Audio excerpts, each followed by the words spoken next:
Here's Donald Trump today at the G7 in Europe describing Israel's behavior. And you'll see that when you see the agreement, but it's appropriate that we release the agreement. And we did send a copy to Israel, by the way. They've been a good partner. Again, I think they could do better with respect to Hezbollah. I'm not saying they shouldn't protect themselves. I'm saying when 2 drones are shot into the desert and drop harmlessly, you don't have to knock down buildings in Beirut. They could behave better. And frankly, they could do a better job. I love them as a partner. They were terrific, but they could do a much better job with Hezbollah. Wow. Consider that for a moment. And he said a lot of things like that in the last 24 hours. But just in that statement, he said, by the way, we sent Israel a copy of the agreement. Oh, you sent them a copy, did you? You BCC'd them? Didn't consult Israel. They're a participant. They're our partner in this war. This is a joint war we are waging with the government of Israel somehow. First time in American history that's ever happened. Not a good idea, by the way. Note to self, don't do that again. But as of right now, we were waging a war with Israel, and we just reached the outline of a peace agreement with the country we are fighting with Israel without consulting Israel. We sent them a copy. Bitch. That's exactly what that means. Adults are talking. That's exactly what Trump is saying to Israel. Then he goes on to say, yeah, I mean, I think what they're doing, and I understand you got to defend yourself and everything, but like, it's brutal what they're doing. It's brutal what they're doing in Beirut, in Lebanon, blowing up apartment buildings. At one point, not in that clip, but in another from yesterday, he said, I just think it's just too much. It's just too much. I think going forward, we may leave the fight against Hezbollah to, Jelani, who runs Syria. He's a good guy. Let him handle it. He'll do it in a more measured way. Now, Jelani, of course, is a former al-Qaeda leader who is running Syria, really in thanks to Israeli pressure, because Assad, who is literally a practicing medical physician educated in Britain, he's just too radical, meaning too anti-Israel. So we have to have the former al-Qaeda leader, al-Qaeda, which they told us did 9/11. I don't know if you remember that. Remember those 19 Arabs with box cutters who killed 3,000 Americans? That was the story anyway. One of those guys is now our ally in Syria. And by the way, that guy, the former al-Qaeda leader, he's just a more reasonable person. He's just more humane than Benjamin Netanyahu. I mean, I like them all. They're all good guys. But really, if you're looking for humane treatment of civilians, you got to go to the al-Qaeda guy, not the Israeli prime minister. That's what the president said. It's unbelievable. If I said that, which I don't know if I would say that. Is that true? I don't even know. I have maybe less faith in former al-Qaeda leaders than the president does. But if I said that, it'd be anti-Semitism. What are you saying? Well, Trump is saying that the Israelis are such inhumane savages who do not consider non-Israeli life fully human. That's true, by the way, obviously. That we're going to trust the al-Qaeda guy over them. So again, watching all this stuff for the last couple of days, and your instinct, of course, is always to enjoy the hysteria and the suffering of neocons, considering how much suffering they've imposed on the rest of us for the past 25 years. I mean, it's almost incalculable. No group has done more damage to the United States. No group has come close to doing the amount of damage to the United States that the neocons have done over 25 years. So when you see them go totally bonkers and start rending their garments on Twitter, you're like, I kind of enjoying this. On the other hand, you just got to be honest and say, I get it. You went into this thinking this would be the war that allowed Israel to fully take over and control the Middle East. They would have no more real imminent threats.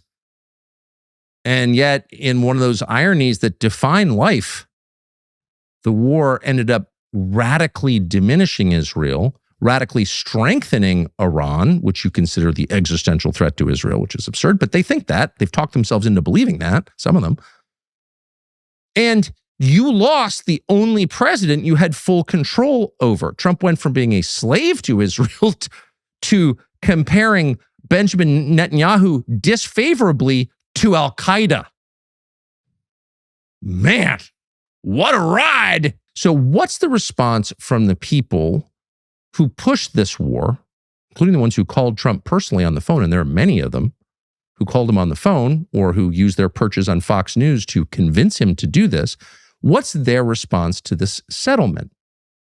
Well, it's completely hysterical, but it's also revealing of their motives and of their wisdom. So here's just one among many examples from Fox News. This is from 2 days ago. This was before we got the actual text of the MOU. This is when its basic deal points were being shared by text, and it wasn't clear how many were real, but it was pretty clear this was not a triumphant victory. And it was even more clear that the current Iranian regime would remain in place by the end of it. Here's the response from a Fox News contributor to the deal. Watch.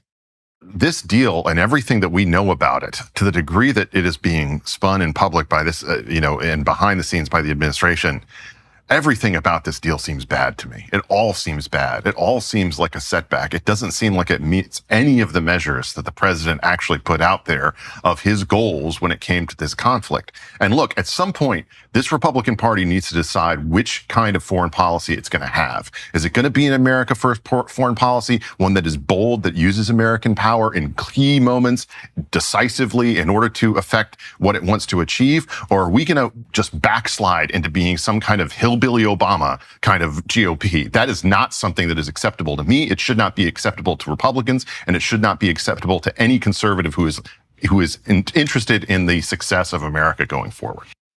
It's amazing to see that if you're one of the overwhelming majority of Americans who no longer pays for a cable package and you're sort of wondering, why are leaders doing these things? Because they're watching stuff like that and they take it seriously.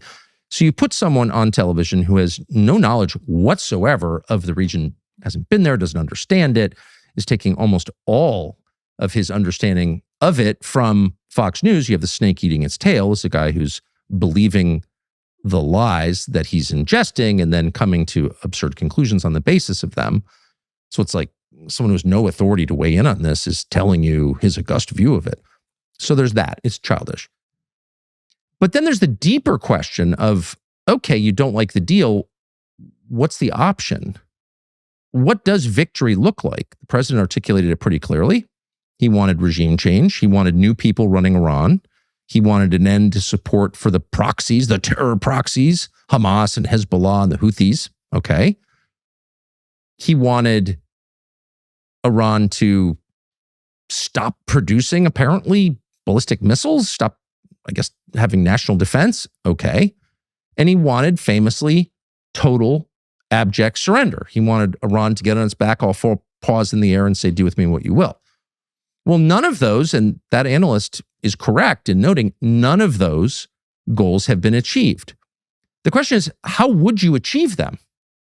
So yeah, the United States is admitting defeat. We did not get what we thought we would get or wanted to get. Some of us never thought we'd get that, but it's not what they promised us. So what's the bold, decisive action that we're not using to get us those things? I'll wait. And of course, there's no answer. There's no answer. Half our THAAD batteries and Patriots have been expended in 7 weeks. Kind of gave it our best shot. What would you do if you were the president? Attack Karg Island? And that's going to do what? I mean, there are no options, is the truth.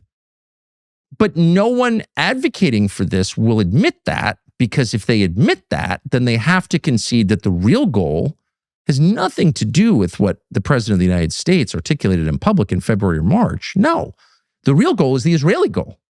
And the Israeli goal is not regime change or end of the nuclear program. The Israeli goal is chaos, is dysfunction, is an open suppurating wound that lasts for generations. The real goal is Syria or Libya or Iraq, Somalia. The real goal is destruction for its own sake. Any potential rival to your power is so consumed with the tribal ethnic conflict in his own country that he has no ability to resist your territorial expansion. He has no ability even to notice you exist because he's busy trying to stay alive in the middle of a generational civil war. That's what they wanted in Iran, which is a country of almost 100 million people. So what would be the natural, obvious, well-documented effects of this? Well, migrant crises in Europe, further destroy Europe. Well, that's always been an Israeli goal, destroy Europe. Still mad about Rome in 70 AD or something. Who knows what? But that's the actual goal. But none of the advocates for this war, staying the course, exerting American power, no one in this country will admit it. And so instead, they hypnotize Trump voters with, we have to be strong. We can't appease the Iranians. Okay, what's your plan? No one ever asked that. And if asked, let's say someone actually snuck onto a Fox News set and said, okay, tough guy, how would you do it? What would the next 30 days look like? At what cost? What do you think is likely to happen? You're the same person who told us that killing the Ayatollah, murdering an 80-something-year-old religious leader, was going to collapse the regime. It didn't work. So what do you think will work? And they have no idea. Because their real goal is so ugly that they can't say it out loud. So what's in your toothpaste? If you're using the brand you grew up with, you probably don't want to know. The ingredients likely include fluoride, something called SLS, glycerin, foaming agents. It's a chemical cocktail. Van Man's toothpaste is different. Their miracle tooth powder is changing everything, and people are ditching traditional toothpaste filled with chemicals by the thousands. Van Man's tooth powder uses ingredients with the same mineral structure as your teeth that remineralizes them and strengthens your enamel naturally. No fluoride at all, and totally edible. You could put it on toast. Not that you'd want to, but you could. People who use it report whiter teeth, less plaque. They wake up without that gross film on their gums. And here's the amazing part. Vivid dreams are back. You dream clearly when you stop coating your mouth in fluoride every night. Did you know that? Pretty amazing. Tells you a lot. So make the switch. Visit vanman.shop/Tucker. Use the code Tucker for 15% off your first order. vanman.shop/Tucker. Use the code Tucker, 15% off. Van Man, real ingredients, zero exceptions. Thanks for watching our YouTube channel. We hope you'll subscribe to it. And by the way, you can hit the little bell on there and get notifications every time we produce a video. We hope you'll do that also.